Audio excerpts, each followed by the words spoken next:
அனைவருக்கும் வணக்கம். நான் டாக்டர் ஜெனிஃபர் டயனா, இயற்கை மற்றும் யோகா மருத்துவர். சைனசைட்டிஸ் அப்படிங்கிறது என்னென்னா, நம்ம உடம்புல எல்லாருக்குமே சைனஸ் ப்ராப்ளம் இருக்குது. அங்கங்கே கேவிட்டிஸ் இருக்குது. சைனஸுங்கிறது கேவிட்டிஸ் தான். அந்த கேவிட்டிஸில் நமக்கு ஏதாவது போய் ஃபில் ஆகிடுச்சு, எம்டி ஸ்பேஸாக இருக்கக்கூடியது ஏதாவது போய் ஃபில் ஆகிடுச்சு அப்படின்னா அது இன்ஃபெக்ட் ஆகி வரக்கூடிய பிரச்சனை தான் சைனசைட்டிஸ். இன்ஃப்ளேம் ஆகிடும் அந்த இடத்துல. ஸோ எங்கெல்லாம் சைனஸ் இருக்குது அப்படின்னு பார்த்தீங்கன்னா, இந்த புருவத்துக்கு மேலே, அதே மாதிரி இந்த கண்ணுக்கு கீழே, இந்த பக்கமாக, இந்த இடங்கள் எல்லாம் சைனஸ் ப்ராப்ளம் வர்றதுக்கு வாய்ப்பு அதிகம். ஏன்னா அந்த இடம் எல்லாம் காலியாக இருக்கும். அந்த இடத்துல ஏதாவது ஒரு ஐட்டம் போய் ஃபில் ஆகிடுச்சு அப்படின்னா அது இன்ஃப்ளேம் ஆகிடும். ஸோ எக்ஸாம்பிள் வாட்டர் போய் அதில் கட்டிக்கிடுச்சுன்னா அது இன்ஃப்ளேம் ஆகிடும். இல்லை அதில் பஸ் போய் கட்டிக்கிடுச்சு, அந்த பழுப்பு போய் கட்டிக்கிடுச்சுன்னா அதுவும் இன்ஃப்ளேம் ஆகிடும்.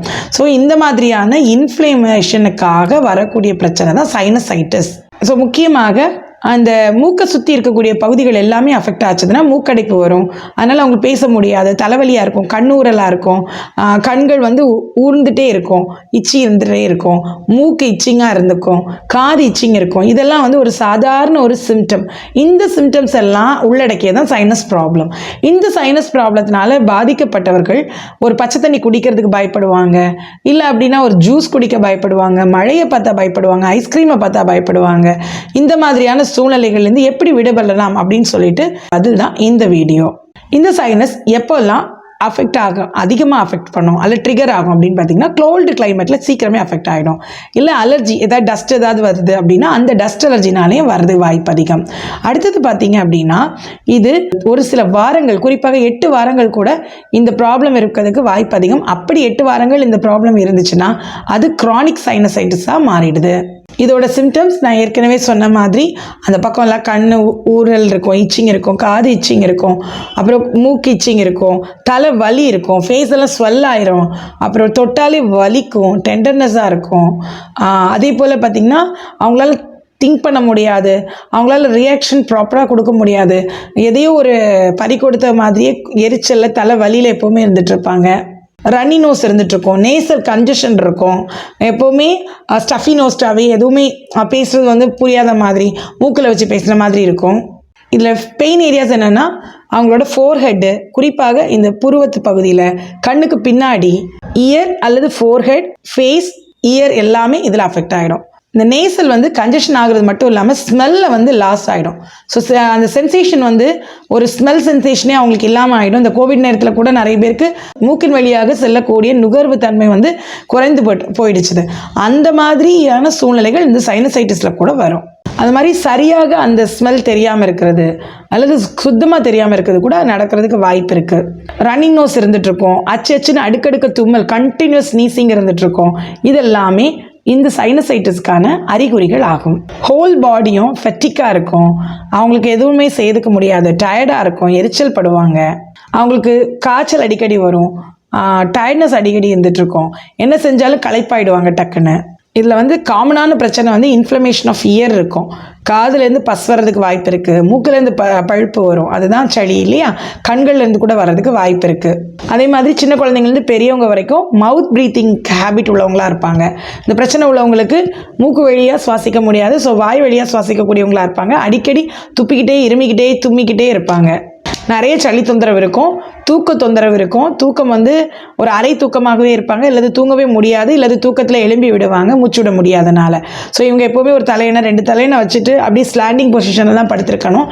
அப்படி படுத்தால் மட்டும்தான் அவங்களுக்கு தூக்கம் வரும். அதை விட அவங்க நேராக படுக்கிறாங்க அதை விட்டுட்டு அப்படின்னா இமீடியட்டாக அவங்களுக்கு தூக்கம் கலையிறதுக்கான வாய்ப்பும் மூச்சு பிரச்சனை வர்றதுக்கும் வாய்ப்பு இருக்குது. இந்த சைனசைட்டிஸை பொறுத்த வரைக்கும் எந்த விதமான டேப்லெட்ஸும் இல்லாமல், குறிப்பாக ஆன்டிபயோட்டிக்ஸ் எதுவும் இல்லாமல் நேச்சுரலாகவே தானாகவே குணப்படுத்தக்கூடிய சக்தி உடையது. அப்படி நேச்சுரலாக என்னென்ன எடுக்கலாம் அப்படின்னு பார்த்தீங்கன்னா, ஸ்டீம் இன்ஹலேஷன், ஃபேஷியல் ஸ்டீம்னு சொல்லக்கூடிய ஆவி பிடிக்கிறத எடுத்துக்கலாம். 2வது ஒரு ஹியூமிடிஃபையரை வாங்கி செட் பண்ணிக்கலாம் வீட்டில். 3வது ஹாட் ஷவர் எடுத்துக்கிறது, நல்ல சூடான தண்ணியில் குளிக்கும் போது இந்த ஸ்டஃபி நோஸ் எல்லாம் திறந்துடும், சளி உள்ளே இருக்கிறதெல்லாம் வெளியில் வந்துடும். 4வது எப்போவும் நல்ல தண்ணி குடித்து ஹைட்ரேட்டடாகவே இருக்கிறது. அடுத்தது நேசல் ஸ்ப்ரே அடிக்கிறது. அதே மாதிரி ஏதாவது பாலிப்ஸ் ஏதாவது இருக்குது அப்படின்னா ஒரு வார்ம் கம்ப்ரெஸ் கூட அதில் யூஸ் பண்ணி அதை கம்மி பண்ணலாம்.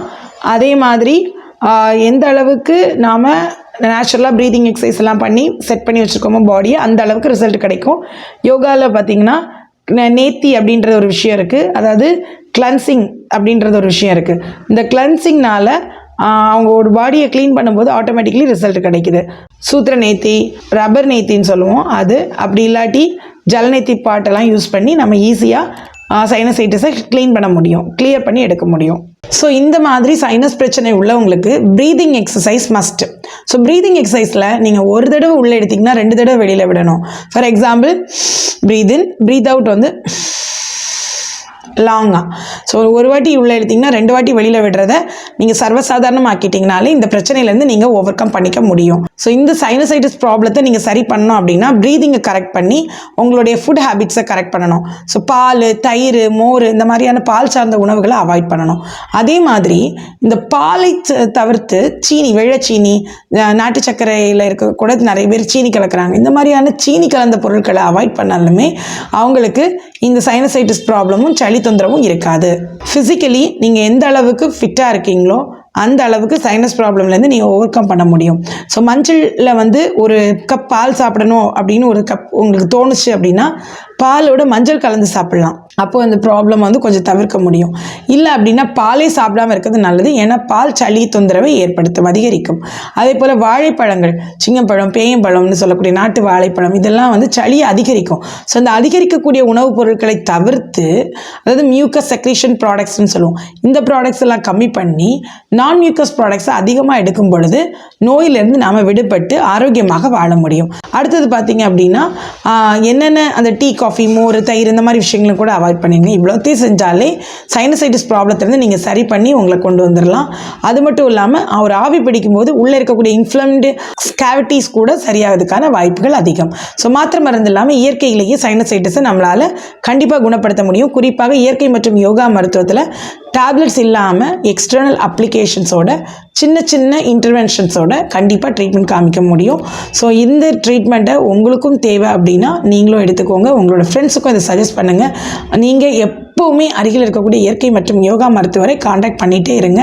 ஏதாவது டவுட்ஸ் இருந்தால் எங்களுக்கு டிஸ்கிரிப்ஷன் பாக்ஸில் இருக்கக்கூடிய நம்பரில் காண்டாக்ட் பண்ணுங்கள். தொடர்ந்து சப்போர்ட் பண்ணுங்கள். நன்றி, வணக்கம்.